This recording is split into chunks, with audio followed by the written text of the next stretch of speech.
আসসালামু আলাইকুম প্রিয় ভিউয়ার্স, সবাইকে আজকের ক্লাসে স্বাগত জানাচ্ছি। আশা করছি সম্পূর্ণ ভিডিওর সাথে থাকলে সবার উপকার হবে এবং সম্পূর্ণ ভিডিও যদি তোমাদের উপকার আসে তাহলে অবশ্যই একটা লাইক, কমেন্ট, শেয়ার এবং সাবস্ক্রাইব করে আমার পাশে থাকবে। তো কথা না বাড়িয়ে চলো আমরা ক্লাসে অ্যাটেন্ড করি। Let's go.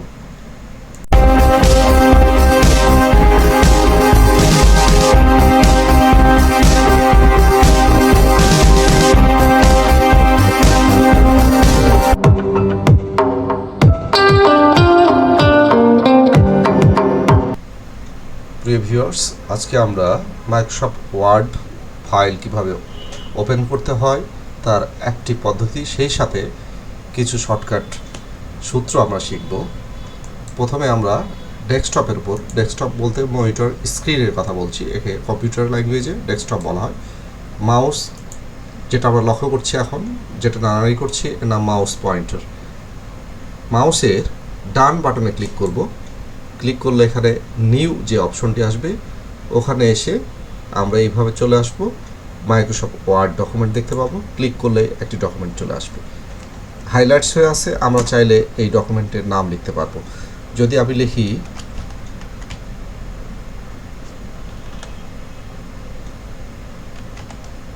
Nishi,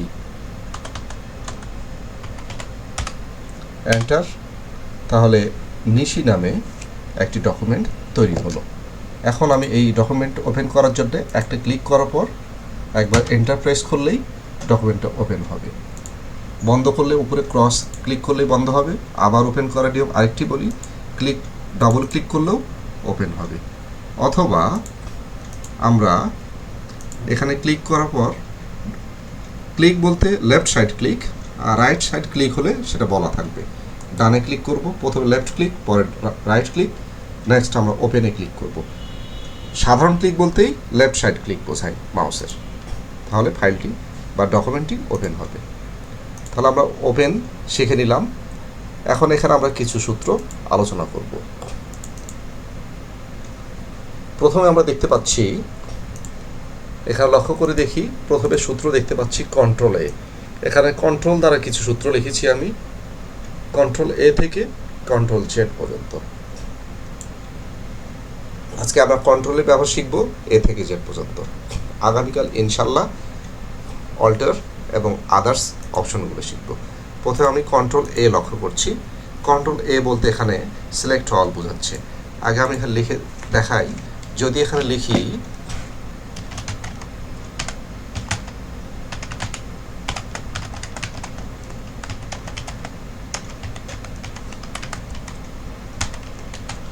control A click করলে, কন্ট্রোল এক আঙ্গুল দিয়ে প্রেস করার পর অপর আঙ্গুল দিয়ে এ একবার ক্লিক করলেই সম্পূর্ণ ব্লক হয়ে যাবে। একেই সিলেক্ট অল বা কন্ট্রোল এ বলা হয়। এখন এসকেপ ক্লিক করলেই, অথবা অ্যারো কি, চারটে অ্যারো কি আছে কিবোর্ডে, যে কোনো একটা অ্যারো কিতে ক্লিক করলেই এই সিলেক্ট আবার উঠে যাবে। তাহলে আমরা কন্ট্রোল এ এর ব্যবহার শিখলাম। এখন আমরা লক্ষ্য করে দেখি, কন্ট্রোল বি লেখা আছে। কন্ট্রোল বি বলতে বোল্ড লেখা আছে সূত্রে। এ দ্বারা কি বোঝায় সেটা লক্ষ্য করি। জেডে করতে যাই কেন, আমরা প্রথমে কন্ট্রোল এ করে নিব। কন্ট্রোল এ বলতে পুরো প্যাসেজ বা যতটুকু আমরা লিখেছি পুরো ডকুমেন্টটা কি বোঝাবে। পুরো ডকুমেন্টটা হাইলাইটস হয়ে গেছে, কিন্তু আমরা অংশ বিশেষ যদি হাইলাইটস করতে চাই সেটাও করার নির্ধারিত নিয়ম আছে, সেটা অন্য কোনো দিন আলোচনা করব। তাহলে আজকে কন্ট্রোল এ করার পর আমরা কন্ট্রোল বি করে দেখি লেখাটা কেমন হয়। আগে আমি দুটো লাইন দেখাই। প্রথমে একটি লাইনকে সিলেক্ট করে নিলাম। যদি কন্ট্রোল বি ক্লিক করি তাহলে বোঝা যাচ্ছে কন্ট্রোল বি দ্বারা লাইনটা বোল্ড হয়েছে, একটু মোটা হয়ে গেছে। নিচের লাইনটি কন্ট্রোল বি দ্বারা আমি দেখাইছি। আবার লক্ষ্য করি, কন্ট্রোল এ করলে পুরোটা সিলেক্ট হলো, কন্ট্রোল বি করলে একটু মোটা হয়ে যাবে, আবার কন্ট্রোল বি করলে এটা হালকা হয়ে যাবে। তবে মনে রাখতে হবে, কন্ট্রোল বি করার পর যদি হাইলাইটস উঠাই দিই, এবার কন্ট্রোল বি করলে কিন্তু ওই লাইনগুলো বোল্ড থেকে হালকা হবে না। ব্লক অবস্থায় কন্ট্রোল বি করলে, হাইলাইটস অবস্থায় কন্ট্রোল বি ক্লিক করলেই সেটা অবশ্যই আবার হালকা হয়ে যাবে। তাহলে আমরা কন্ট্রোল বি এর ব্যবহার শিখলাম। এবার আমরা কন্ট্রোল সি এবং কন্ট্রোল সির সাথে সম্পর্ক যেটা, সেটা হলো কন্ট্রোল ভি। কন্ট্রোল সিতে কপি, কন্ট্রোল ভিতে পেস্ট। এটা আমরা লক্ষ্য করি। প্রথমে হাইলাইটস করলাম কন্ট্রোল এ দ্বারা, কন্ট্রোল সি করলাম, কন্ট্রোল সি করার পর কন্ট্রোল ভি ক্লিক করলে, একবার ক্লিক করলে ওই লেখাটা একবার পেস্ট হয়ে যাবে বা চলে আসবে। আরেকবার কন্ট্রোল ভি করলে আরেকবার আসবে, আরেকবার করলে আরেকবার আসবে। যতবার কন্ট্রোল ভি করতে থাকবো ততবার লেখা আসতেই থাকবে। তাহলে আমার কন্ট্রোল সি করার পর আমি যদি কোনো অংশ বিশেষ কন্ট্রোল সি করে নিই, তারপর আমি কোথাও কারসর নিয়ে এসে কন্ট্রোল ভি প্রেস করি, সেই অংশটুকু শুধু আসবে। অর্থাৎ হাইলাইটস করার পর কন্ট্রোল সি, তারপর হাইলাইটস উঠাই দিব, কন্ট্রোল ভি ক্লিক করব। এইভাবে আমরা একই লেখা বারবার আনতে পারি। তাহলে আমরা কন্ট্রোল বি সি থেকে কপি এবং কন্ট্রোল ভি থেকে পেস্ট শিখে নিলাম। তাহলে আমাদের কাজ হলো কন্ট্রোল এ, কন্ট্রোল ভি, কন্ট্রোল সি। এবার আমরা কন্ট্রোল ডি অর্থাৎ ডকুমেন্ট ফন্টের ব্যবহার শিখব। আরেকবার বলছি, কন্ট্রোল ডি দ্বারা ফন্ট বোঝাই। তাহলে আমি কন্ট্রোল ডি ক্লিক করি, তার আগে আমি লাইনটি ব্লক করে নিলাম কন্ট্রোল এ দ্বারা। এবার কন্ট্রোল ডি ক্লিক করলাম, এখানে ফন্ট দেখা যাচ্ছে টাইমস নিউ রোমান। আমি চাইলে এটা ডিজাইনটা পাল্টে দিতে পারি, অন্য ফন্টে লিখতে পারি। এখানে যে স্যাম্পল দেখাচ্ছে, লক্ষ্য করে দেখি, এখানে অনেক রকম লেখা আছে।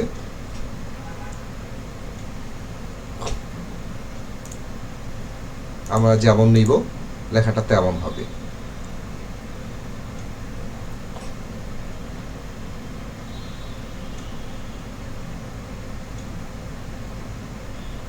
আমি অন্য একটা ক্লিক করলাম, ওকে করে দেখি লেখার ডিজাইনটা পাল্টে গেছে।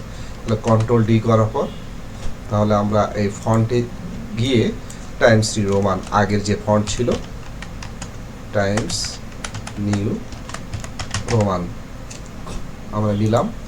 এবার কাজ হলো রেগুলার ইটালিক। ইটালিক ক্লিক করলে লেখাটা বাঁকা হবে, রেগুলার ক্লিক করলে লেখাটা সোজা থাকবে, বোল্ড ক্লিক করলে লেখাটা মোটা হবে। লেখার সাইজ 25 আছে, আমি 12 ক্লিক করে কমে গেল, অথবা এখান থেকে আমরা এইভাবে কম বেশি লেখা সাইজ করে নিতে পারি। তাহলে এখানে ফন্ট স্টাইল, ফন্ট সাইজ, এরপর আমরা এখান থেকে ইটালিক, বোল্ড সেগুলোই দেখাচ্ছে। সাইজ এখানে লক্ষ্য করছি আমরা, এখান থেকে আমরা লেখার সাইজ কম বেশি করতে পারি। ফন্ট কালার, লেখাটার রং আমি ইচ্ছে হলে পাল্টাই দিতে পারি। আন্ডারলাইন, নিচে আমরা আন্ডারলাইন দিতে পারি, যেমন আন্ডারলাইন দিতে চাই সেরকম ক্লিক করতে হবে, এবং সেই আন্ডারলাইনের কালারটাও আমরা দিতে পারি। আমরা চাইলে আগে এটা লক্ষ্য করে দেখি ওকে করলে কেমন হয়। আবার আমরা ক্লিক করলাম, কন্ট্রোল এ করলাম, আবার কন্ট্রোল এফ করলাম, ফন্টে চলে আসলাম, কন্ট্রোল ডিতে ফন্টে চলে আসলাম। আমার মনে হলো লেখাটা অটোমেটিক করবো, অর্থাৎ কালার উঠাই দিব, নান করবো, আন্ডারলাইন উঠাই দিলাম। এখান থেকে লেখাটা আমরা রেগুলার করলাম, সাধারণ সাইজ। লেখা এখানে 48 ছিল, তার আগে 25 দেওয়া ছিল, ক্লিক করলাম, 25 সাইজ। এখান থেকে 25 লিখে এন্টার দিলেও 25 হয়ে যাবে। আরেকবার লক্ষ্য করি আমরা। এবার আমরা শিখবো স্ট্রাইক থ্রো। তাহলে লাইনের মাঝ দিয়ে ক্রস চিহ্ন থাকবে, double strikethrough. Superscript, এটা আমরা পরে দেখব। স্মল ক্যাপস, সবগুলো স্মল লেটার হবে। অল ক্যাপস, সবগুলো ক্যাপিটাল লেটার হবে। হিডেন করলে কোনো লেখা দেখা যাবে না। তাহলে আমরা আবার ক্লিক করলে এই ক্রসগুলো উঠে গেল। আমরা সুপার স্ক্রিপ্ট এবং সাব স্ক্রিপ্টটা একটু দেখে আসবো। এখানে ওকে করে নিই। আমি এখানে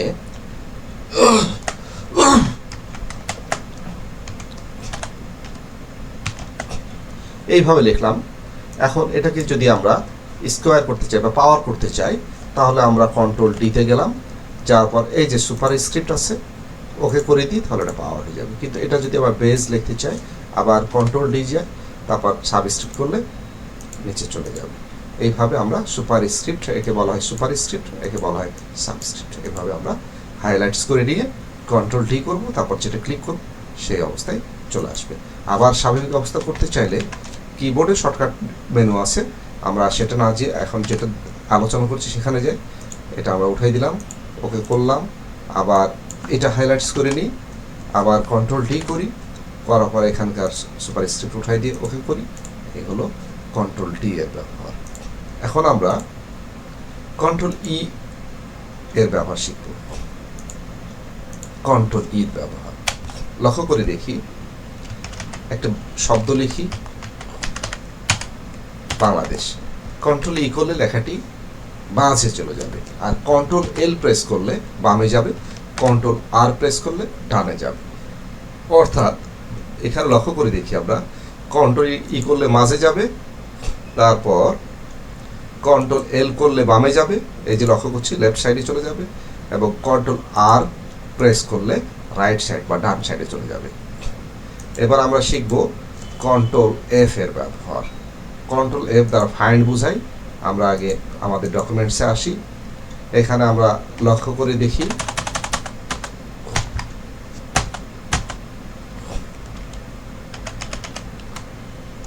কন্ট্রোল এফ প্রেস করি, প্রেস করার পর আমরা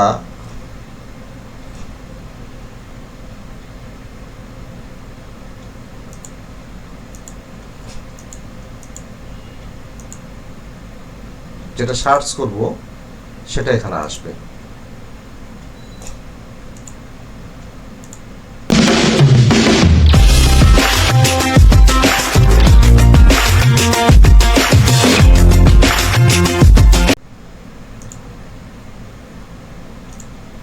আরেকবার দেখাই, কন্ট্রোল এফ,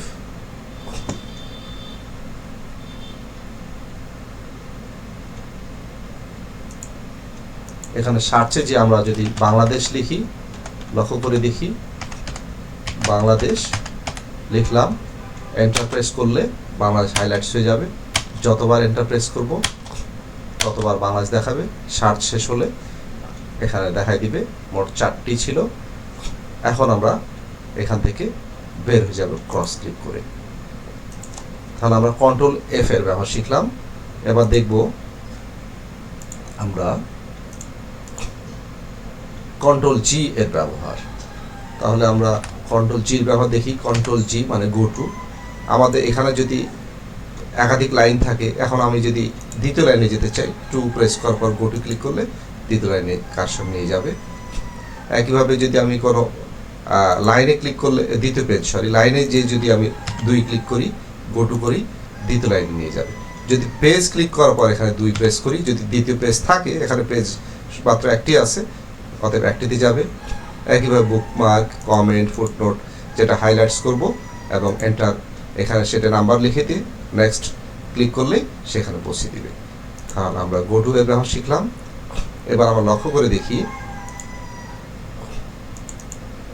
কন্ট্রোল জির পরে কন্ট্রোল এইচ অর্থাৎ রিপ্লেস এর ব্যবহার। তাহলে আমরা এখানে লক্ষ্য করি, কন্ট্রোল এইচ ক্লিক করি। প্রথমে আমরা ফাইন্ডে বাংলাদেশ লিখলাম, লেখার পর ফাইন্ড নেক্সট ক্লিক করি। যতবার বাংলাদেশ আসবে তা দেখাই দিবে। এখন আমি রিপ্লেসের ঘরে বাংলাদেশের পরিবর্তে রিপ্লেস উইথ, এখানে যদি নেপাল লিখি, নেপাল লেখার পর রিপ্লেস অল ক্লিক করলে সকল বাংলাদেশ পরিবর্তন হয়ে নেপাল হয়ে যাবে। এইভাবে আমরা একটি ডকুমেন্টসের মধ্যে হাজার হাজার বার একটি শব্দ থাকলে তাকে এক ক্লিকেই পরিবর্তন করতে পারি। তাহলে আমরা শিখলাম কন্ট্রোল জি এর ব্যবহার, কন্ট্রোল এইচ এর ব্যবহার এবং কন্ট্রোল এফ এর ব্যবহার। এবার আমরা শিখব কন্ট্রোল আই অর্থাৎ ইটালিক এবং কন্ট্রোল জে জাস্টিফাই। লক্ষ্য করে দেখি আমরা এই লাইনটা ব্লক করিনি।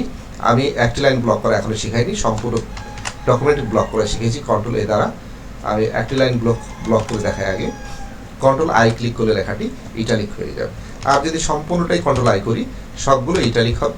আবার সবগুলোই সোজা করতে চাইলে আরেকবার কন্ট্রোল আই ক্লিক করতে হবে, এটা ইটালিক বলা হয়। এখানে যদি আমরা লক্ষ্য করে দেখি,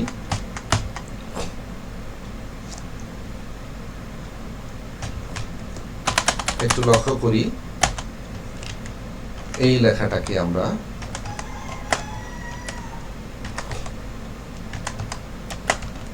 কয়েকবার পেস্ট করি কপি করে। এখন লক্ষ্য করে দেখি আমরা এই পেজের লেফট বরাবর স্ট্রেট লাইন আছে, বাট ডান সাইডে কিন্তু লেখাগুলো এলোমেলো অবস্থায় আছে। আমরা এখন সম্পূর্ণ কন্ট্রোল এ করে নিলাম। এখন আমরা আগে সূত্রটা দেখে আসি। এই যে এখানে কন্ট্রোল জে, এই কন্ট্রোল জে এর ব্যবহার শিখছি, জাস্টিফাই ব্যবহার। কন্ট্রোল জে ক্লিক করলে আমরা একটা পরিবর্তন লক্ষ্য করছি, ডান পাশেও সুন্দর মতো লাইনের লেভেল কিন্তু মিলে গেছে, অর্থাৎ কন্ট্রোল জে এর ব্যবহার। এবার আমরা যে সূত্রটা দেখব সেটা হাইপারলিংক অর্থাৎ কন্ট্রোল কে। তাহলে লক্ষ্য করে দেখি আমরা কন্ট্রোল কে ক্লিক করার পরে আমরা আমাদের এই ডকুমেন্টসটার সাথে যে কোনো ব্রাউজার, যে কোনো ফাইলের হাইপারলিংক করে দিতে পারি। এবার আমরা যেটা শিখব সেটা লক্ষ্য করে দেখি। কন্ট্রোল এল শিখেছি, কন্ট্রোল এম অর্থাৎ ট্যাব। লক্ষ্য করি আমরা আমাদের ডকুমেন্টসে যাই, আমি এখানে লক্ষ্য করে দেখি এই যে ট্যাব, এটার নাম। কন্ট্রোল এম ক্লিক করলে ট্যাবটি সরে যাবে, অথবা যদি এই লেখার সামনে থাকি কন্ট্রোল এম ক্লিক করলে সম্পূর্ণ ট্যাবটি কিন্তু সরে গেল। তাহলে কন্ট্রোল এম এর ব্যবহার আমরা শিখলাম। এবার আমরা দেখব কন্ট্রোল এন এর ব্যবহার। কন্ট্রোল এন দ্বারা নিউ বোঝায়। আমি যদি কন্ট্রোল এন ক্লিক করি আর একটা নতুন ডকুমেন্ট বা নতুন খাতা এসে গেল, আর কন্ট্রোল ডাব্লিউ করলে ডকুমেন্টটা বন্ধ হয়ে যাবে। তাহলে আমরা কন্ট্রোল এন এবং কন্ট্রোল ডাব্লিউ এর ব্যবহার শিখলাম। এখন আমরা ওপেন এর ব্যবহার শিখব।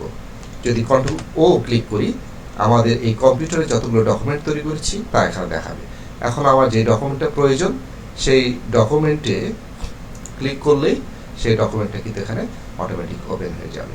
এটা বন্ধ করে দিই, বন্ধ করার নিয়ম ক্রস ক্লিক অথবা কন্ট্রোল ডাব্লিউ ক্লিক। তাহলে আমরা এখান থেকে কন্ট্রোল এন, কন্ট্রোল ও এগুলোর ব্যবহার শিখলাম। এখন আমরা কন্ট্রোল পি এর ব্যবহার শিখব। কন্ট্রোল পি, কন্ট্রোল পি বলতে প্রিন্ট বোঝায়। কন্ট্রোল পি ক্লিক করার পর যদি আমাদের প্রিন্টার থাকে প্রিন্ট ক্লিক করলে প্রিন্ট হবে, অথবা এখান থেকে চাইলে আমরা পিডিএফ ফাইল তৈরি করতে পারি। পিডিএফ ফাইল তৈরি করার জন্য ক্লিক করব, ক্লিক করার পর ফাইল নেম একটা দিয়ে দিলাম, তারপর পিডিএফ ফাইল এখান থেকে কোন ফাইল করতে চাই পিডিএফ ফাইল ক্লিক করা সিলেক্ট করা আছে, সেভ ক্লিক করলে এই ফাইলটা পিডিএফ আকারে সেভ হয়ে যাবে। আমি যদি সেভ ক্লিক করি তাহলে লক্ষ্য করবো এখানে মিনিমাইজ করি, এস নামে একটি পিডিএফ ফাইল তৈরি হয়ে গেছে। এবার আমরা আবারও আগে ডকুমেন্টে ফিরে যাই। তাহলে আমরা কন্ট্রোল পি এর ব্যবহার শিখলাম, কন্ট্রোল আর এর ব্যবহার শিখেছি, কন্ট্রোল এস এর ব্যবহার শিখবো সেভ। এখন আমি কন্ট্রোল এস ক্লিক করলে এই ডকুমেন্টটা সেভ হবে। এখন 4টি লাইন লেখার পরে আমি কন্ট্রোল এস একবার ক্লিক করেছিলাম, 5 নম্বর লাইন আমি লিখলাম। এখন আমি যদি কন্ট্রোল ডাব্লিউ করি আমাকে বলছে সেভ করতে চাই কি চাই না। যদি ডট সেভ ক্লিক করি ফাইলটি যদি আরেকবার ওপেন করি, আমি ওপেন করে দেখব আমরা 5ম লাইন নাই। আরেকবার 5ম লাইন নিয়ে আসি, আমি কপি করলাম, পেস্ট করলাম। এবার কন্ট্রোল ডাব্লিউ ক্লিক করে সেভ করতে বলছে, সেভ ক্লিক করার পর বন্ধ করলাম। এখন আমি ফাইলটি ওপেন করে দেখি ফাইলটি 5ম লাইন নিতে এখানে আছে। আরেকবার আমি লাইনটা চেঞ্জ করি, লাল করলাম। এবার আমি কন্ট্রোল এস করলাম, সেভ দিয়েই দিলাম। তারপর কন্ট্রোল ডাব্লিউ করলে কিন্তু ওই ডায়লগ বক্স সেভ এই ডায়লগ বক্সটা আসবে না। এবার আমরা আবার ফাইলটা ওপেন করে নিই। এবার আমরা যে সূত্রটা শিখবো সেটা লক্ষ্য করি, ট্যাব কন্ট্রোল টি। আগে আমাদের যে ডকুমেন্টে কাজ করছি সেখানে ফিরে যাই, কন্ট্রোল টি। এখানে লক্ষ্য করে দেখি এই যেখানে ট্যাব, এটি এখন আমরা কন্ট্রোল টি প্রেস করলে ট্যাবটি কিন্তু অটোমেটিক সরে যাচ্ছে। আমরা লক্ষ্য করে দেখছি এই যে এখানে চলে আসছে। আবার এখানে মাউস পয়েন্টার রাখি চিহ্নিত দেখানোর জন্য, আবার কন্ট্রোল টি প্রেস করলে আরও দূরে সরে যাচ্ছে। আবার কন্ট্রোল জেড করলে তার পূর্বের অবস্থায় ফিরে আসছে। তাহলে আমরা ট্যাবের ব্যবহার শিখলাম। ট্যাবে স্থাপন করার জন্য কন্ট্রোল টি প্রেস করতে হয়। তাহলে ট্যাবের পরে আমরা যেটা দেখব আন্ডারলাইন, কন্ট্রোল ইউ। এবং ডকুমেন্ট ক্লোজ আমি কন্ট্রোল ডাব্লিউ শিখেছি, এবং আন্ডারলাইন এবং কন্ট্রোল এক্স সাথে সাথে কন্ট্রোল ভি বা পেস্ট আমি শেখাবো। লক্ষ্য করে দেখি আমি যদি লাইনটা হাইলাইটস করে নিই কন্ট্রোল ইউ ক্লিক করলে আন্ডারলাইন হয়ে যাবে, আবার কন্ট্রোল জেড করলে আন্ডারলাইন চলে যাবে। আরেকবার বলছি, লাইন ব্লক করার পর কন্ট্রোল বি করলে বোল্ড হয়, আবার কন্ট্রোল বি করলে পাতলা হয়। কন্ট্রোল ইউ করলে আন্ডারলাইন হয়, আরেকবার কন্ট্রোল ইউ করলে হালকা আন্ডারলাইন উঠে যায়। কন্ট্রোল আই করলে ইটালিক হয়, আরেকবার কন্ট্রোল আই ক্লিক করলে ইটালিক সরে যায়। ধরে নিলাম লাইনটা আমি ইটালিক করলাম, সম্পূর্ণটা ইটালিক করলাম। কন্ট্রোল জেড করলে কিন্তু আগের অবস্থায় চলে আসবে, আর কন্ট্রোল ওয়াই করলে পরের অবস্থায়, আগে এবং পরে। এই হলো কন্ট্রোল ওয়াই এবং কন্ট্রোল জেড ব্যবহার, আন্ডু এবং উইন্ডো। তাহলে এখন বাদ থাকলো কন্ট্রোল এক্স এর ব্যবহার। লক্ষ্য করে দেখি কন্ট্রোল এক্স তারা কি বোঝায়। এখন আমার মনে হচ্ছে লাল লাইন যেটা করা আছে সেটা একটা অংশ আমি কেটে নিব এখান থেকে, সেটু ব্লক করে নিলাম। ব্লক করার পর কন্ট্রোল এক্স ক্লিক করি, সেটুকু আর দেখা যাচ্ছে না। এখন সেই অংশটুকু আমার মনে হচ্ছে আমি এই কার্সর নিয়ে এসে এখানে বসাবো। এখানে কন্ট্রোল ভি করলে লাইনটি পেস্ট হয়ে যাবে। অর্থাৎ কন্ট্রোল এক্স করলে কাট করে এনে যেখানে বসাতে চাই কার্সর সেখানে এনে কন্ট্রোল ভি করলে পেস্ট হয়ে যাবে। এখন কন্ট্রোল এস দ্বারা সেভ করলাম, কন্ট্রোল ডাব্লিউ দ্বারা ডকুমেন্ট বন্ধ করলাম। এই ডকুমেন্টটা বন্ধ করতে চাই, কন্ট্রোল ডাব্লিউ ক্লিক করলাম। এই প্রোগ্রামকে বন্ধ করতে চাই, অল্টার F4 দ্বারা বন্ধ করলাম। তাহলে আমরা দেখতে পাচ্ছি আমরা যে ডকুমেন্টটা তৈরি করেছিলাম এখানে রয়েছে, আর একটি ডকুমেন্ট আমার আগে থেকে তৈরি করা ছিল যেখানে কিছু সূত্র প্রিয় ভিউয়ার্স তোমাদের জন্য লিখেছিলাম। আমি এই সূত্র ফাইলটি পিডিএফ আকারে গ্রুপে তোমাদের দিয়ে দিব, আর সম্পূর্ণ ভিডিও তোমরা দেখতে পাবে। আগামী দিন ইনশাল্লাহ মাইক্রোসফট ওয়ার্ডের বাকি অংশ আলোচনা করা হবে। আল্লাহ হাফেজ।